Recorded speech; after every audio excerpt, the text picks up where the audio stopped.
জ্যোতিচিত্ৰবনত 15 মাৰ্চত শুভ মুহূৰ্তত অনুষ্ঠিত হৈ যায় আৰবি প্ৰডাকশ্যনৰ নিবেদনত ৰজনী বৰ্মনৰ কাহিনী চিত্ৰনাট্য আৰু পৰিচালিত নতুন অসমীয়া চলচ্চিত্ৰ অৱতাৰৰ জনপ্ৰিয় গীতিকাৰ সুৰকাৰ তথা সংগীত পৰিচালক অজয় ফুকনে নাৰিকল ভাঙি এই শুভ মুহূৰ্তৰ আৰম্ভণি কৰে, যিখন প্ৰযোজনা কৰিছে কাকুমণি বৰুৱা আৰু সৰজনী বসুমতাৰীয়ে। এই অনুষ্ঠানত উপস্থিত থাকে জনপ্ৰিয় নাট্যকাৰ অভিজিৎ ভট্টাচাৰ্য, শৰীৰ চৰ্চাবিদ মহাদেৱ ডেকা, বিশিষ্ট অভিনেতা আকাশদ্বীপ, পল ফুকন, ৰমেন তামুলী, চিৰঞ্জীৱ বৰা, ভ্ৰান্তি মেধিকে আদি কৰি বহুকেইজন বিশিষ্ট অভিনেতা অভিনেত্ৰী। ইউটিউবাৰ ময়ূৰ মানস, সংগীত বিখ্যাত দীপজ্যোতি ডেকা, পুলক নিহাছৰকো এই শুভ মুহূৰ্ত অনুষ্ঠানৰ জৰিয়তে সম্বৰ্ধনা জ্ঞাপন কৰে ৰজনী বৰ্মন ডাঙৰীয়াই। ৰজনী বৰ্মন ডাঙৰীয়াৰ অন্য এখন চলচ্চিত্ৰ অগ্নিবীৰ মুক্তিৰ পথত থকাৰ সময়তে অৱতাৰৰ শুভ মুহূৰ্তত অনুষ্ঠিত কৰা কাৰ্যই অসমীয়া বোলছবি জগতৰ বাবে সুখবৰ কঢ়িয়াই অনা বুলি সকলোৱে একেমুখে প্ৰশংসা কৰা দেখিবলৈ পোৱা যায়। আজি এটা খুব ভাল দিন মোৰ কাৰণে, আৰবি প্ৰডাকশ্যনৰ কাৰণে। মোৰ ইতিমধ্যে এখন চিনেমাৰ শ্বুটিঙৰ কাম সম্পূৰ্ণ হৈছে, সেইখন হৈছে অগ্নিবীৰ।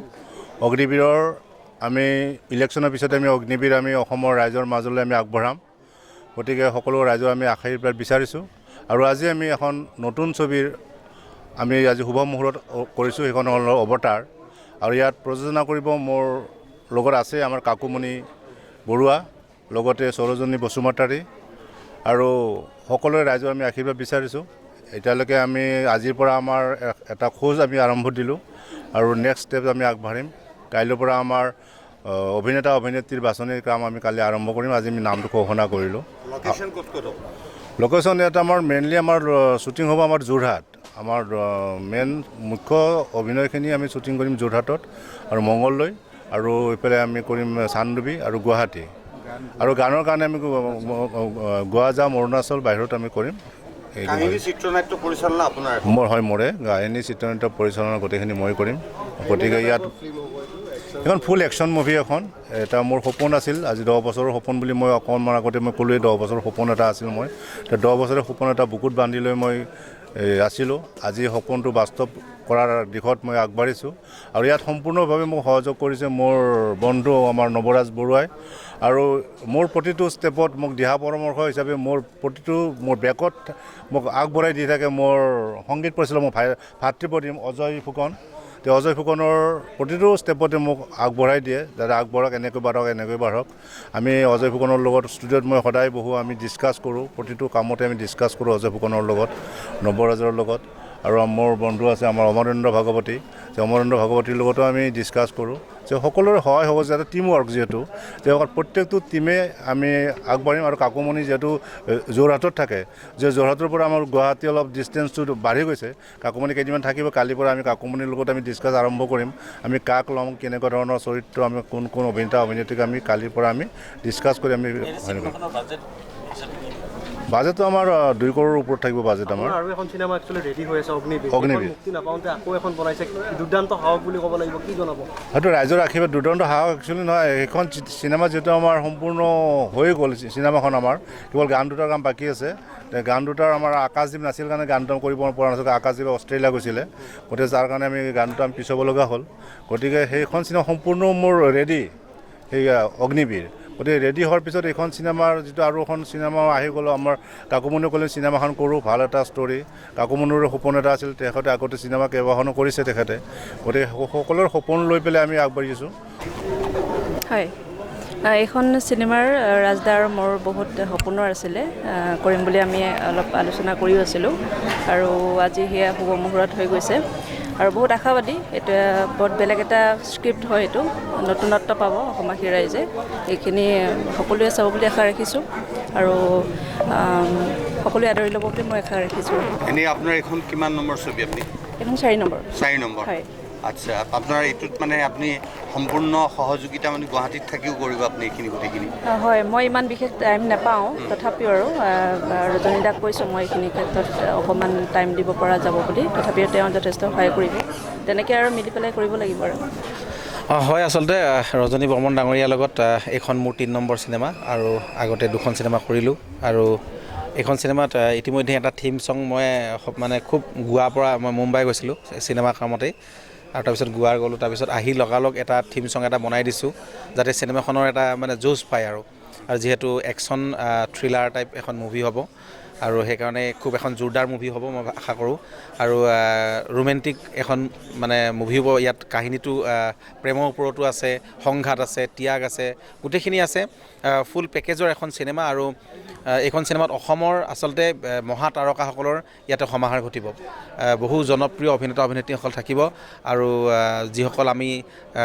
যিসকলক আমি অসমৰ জনপ্ৰিয় বা মহা তাৰকা বুলি কওঁ তেখেতসকল থাকিব আৰু আমি আশা কৰিছোঁ যে অসমবাসী ৰাইজে এইখন চিনেমাত সহযোগ কৰক আৰু 2024-25 বৰ্ষটো আমাৰ কাৰণে খুব ভাল আচলতে অসমীয়া চিনেমা ভাল দিনৰ যুগ আহিছে যিহেতু জুবিন দায়ো ইতিমধ্যে ঘোষণা কৰিছে কেইবাখন চিনেমা তেখেতৰ চিকাৰো আহিব আৰু লগতে আমাৰ একেলগে মুক্তি লাভ কৰিব অগ্নিবীৰ চিকাৰ আৰু তাৰপিছতেই জুবিন দাৰ ৰৈ ৰৈ বিনালে তাৰপিছতো আমাৰ এই অৱতাৰ চিনেমাখন মুক্তি লাভ কৰিব তেনেকৈয়ে অসমৰ চিনেমা জগতখন এটা খুব টনকিয়াল হওক আৰু আমি আৰু ডাঙৰ চিনেমা কৰি আছোঁ আমি ইয়াতে কণ্ঠশিল্পী মূল জুবিন গাৰ্গ ডাঙৰীয়াটো থাকিবই অসমৰ তেখেত মানে গান নাথাকিলে নহয় আৰু নীল আকাশ থাকিব দীক্ষু থাকিব আমি আশা কৰোঁ যে বলিউডৰ যাতে কোনোবা আমি গোৱাব পাৰোঁ এতিয়া যিহেতু আগৰ গোটেই চিনেমাবিলাকতে বলিউডৰ আৰ্টিষ্টে গাইছিলে কিন্তু আজিকালি অকণ সহজ নহয় বহুত বেছি বাজেট তেওঁলোকে লয় আগতে কিন্তু লোৱা নাছিল কিন্তু সেইটো ক্ষেত্ৰত মই এবাৰ কথা পাতিছোঁ আৰু খুব ভাল টেলেণ্টেড ছিংগাৰ আছে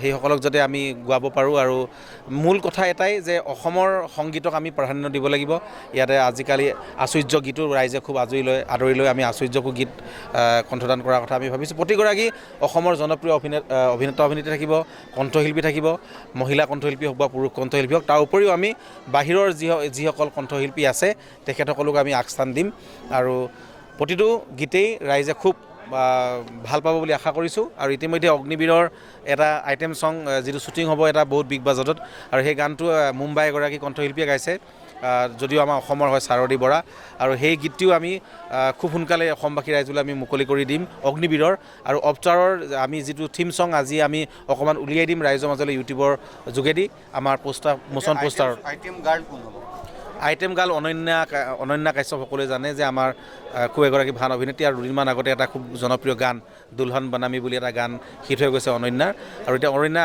এতিয়া আটাইতকৈ মানে ট্ৰেণ্ডিং নাম্বাৰ 1ত আছে অসমত আৰু সেইকাৰণে অনন্যাই হ'ব আইটেম গাৰ্ল আৰু আমি আশা কৰিছোঁ অগ্নিবীৰ অৱতাৰ দুইখন চিনেমাই ৰাইজে আদৰি ল'ব আৰু এইখন চিনেমা শ্বুটিঙৰ ক্ষেত্ৰত যাতে সকলোৱে সহায় সহযোগ কৰে আৰু অসমৰ সংবাদ মাধ্যমক আমি ধন্যবাদ জ্ঞাপন কৰিছোঁ যে তেখেতসকলে আমাক যিদৰে সহযোগ কৰিছে আৰু বহুত তেখেতসকলে সঁহাৰি দিছে আৰু আগন্তুক দিনতো এই সহযোগিতা থাকিব বুলি আমি আশা কৰিছোঁ সকলোৰে সহযোগিতাত আমি এখন অসমৰ চিনেমা উদ্যোগটোক আমি টনকিয়াল কৰিম আৰু আমাৰ যিটো শ্লোগান আছে জুবিন দাই কোৱা শ্লোগানটো যে দৌৰি দৌৰি যাম অসমীয়া চিনেমা চাম অসমীয়া চিনেমাৰ জয়গান আমি নিজেই অসমীয়াই গাম আৰু সেই কথাৰ আমি শ্লোগান হিচাপে লৈ আমি আগবাঢ়ি যাম আৰু প্ৰতিগৰাকী প্ৰযোজক বিশেষকৈ বাইদেউ আছে যে তেখেতে চিনেমা এখন কৰিবৰ কাৰণে আগবাঢ়ি আহিছে সেইকাৰণে তেখেতক আমি ধন্যবাদ জ্ঞাপন কৰিছোঁ আৰু তেখেতৰ এইখন 4 নম্বৰ চিনেমা খুব ভাল লাগিছে তেখেত খুব অভিজ্ঞ চিনেমাৰ ক্ষেত্ৰত আৰু দুইগৰাকীলৈ আমি আন্তৰিক ধন্যবাদ জ্ঞাপন কৰিছোঁ ৰজনী বৰ্মন ডাঙৰীয়াক ধন্যবাদ জ্ঞাপন কৰিছোঁ মোক আকৌ এইখন চিনেমাত তেখেতে সংগীতৰ দায়িত্ব দিয়াৰ বাবে আৰু যিদৰে দায়িত্ব দিছে মই সেইদৰে দায়িত্ব সুচাৰুৰূপে পালন কৰিম বুলি ময়ো প্ৰতিশ্ৰুতিবদ্ধ মই সৰুৰ পৰা মোৰ এটা প্ৰতিভা আছিল আশা আছিল সেইখিনি আশা কিন্তু যেতিয়া মোৰ বিয়া হ'ল তেতিয়া মই আশা পূৰণ কৰিব নোৱাৰিম বুলি ভাবিছিলোঁ কিন্তু আজি ৰজনী বৰ্মনৰ যিটো উৎসাহ আকাংক্ষাত তেওঁৰ কথা মতে মই আজি অগ্নিবীৰতো মই প্ৰযোজক হিচাপে মই উপনীত হৈছোঁ আৰু এইখন মোৰ অৱতাৰ সেইখনৰ মানে আমি দুইজন প্ৰযোজক সেই দুইজনৰ ভিতৰত মই আৰু এজন মোৰ সহকৰ্মী আছে গতিকে এই অৱতাৰখনৰ অসমৰ ৰাইজৰ মাজৰ খুব ধুনীয়া চিনেমা হ'ব বুলি মই আশা কৰিছোঁ আৰু যিমান যে বহুল খৰচ হ'ব সেই খৰচত আমি দুয়োজনী একেলগে মিলি আগবঢ়াই লৈ যাম বুলি আশা কৰিছোঁ ধন্যবাদ হয় আচলতে মই সৰুকালৰ পৰা অলপমান অভিনয় কৰিছিলোঁ মাজতে অলপ ৰাজনীতিৰ ফালে গতি কৰাৰ পাছত এতিয়া আকৌ ৰজনীদাক লগ পাই পুনৰ চিনেমা জগতলৈ আহিছোঁ ইয়াৰ আগতে আমি অগ্নিবীৰখন পৰিকল্পনা কৰিলোঁ সুন্দৰভাৱে লৈ গৈ আছোঁ অহা ইলেকশ্যনৰ পাছত সেইখন ৰিলিজ হ'ব তাতো আমাৰ বিভিন্নজন অসমৰ জনপ্ৰিয় অভিনেতাৰ সমাহাৰ ঘটিছে গানবোৰ গাইছে জুবিন গাৰ্গ শাৰদী বৰা পাপৰি গগৈ তেনেকৈ গীতবিলাক নীল আকাশ এইসকলে গীত গাইছে, গীতসমূহ খুব ভাল হৈছে। আশা কৰিছোঁ ৰাইজে সেইখন চিনেমা আদৰি ল'ব। তাৰ লগতে যিখন আজি আমাৰ শুভ মুহূৰ্ত হৈ গ'ল অৱতাৰ, এই অৱতাৰখনো ৰাইজে খুব সুন্দৰকৈ আদৰি ল'ব বুলি আমি আশা কৰিছোঁ। আমাৰ এইখন চিনেমাত বহুত দিনৰ মূৰত আমাৰ তপন দাস ডাঙৰীয়াই অভিনয় কৰিব এটা মূল চৰিত্ৰত। আকাশদ্বীপ থাকিব, ৰমেন তামুলী থাকিব, আমাৰ এজনী অভিনেত্ৰী হেলিনা দৈমাৰী, তেখেতক আমি বড়ো ছোৱালী তেখেতক আমি আনিব এটা সমন্বয় কৰিব চেষ্টা কৰিছোঁ। পুলক নিশাচৰ আছে আমাৰ তেখেত গোৱালপাৰাৰ, তেখেতক এটা কেৰেক্টাৰ দিয়া হ'ব। তেওঁ আমাৰ ৰাভা সম্প্ৰদায়ৰ ল'ৰা। গতিকে অসমৰ যিখিনি জনগোষ্ঠী আছে সকলোকে সমাহাৰ কৰা, আমাৰ দীপ দেউৰী থাকিব, দেউৰী সম্প্ৰদায়ৰ, সকলোকে আমি একেলগতে লৈ এই চিনেমাখন কৰিম বুলি ভাবিছোঁ। সত্য, বিশ্বাস আৰু সততাৰে ৰাইজৰ স্বাৰ্থ। North east news Assam.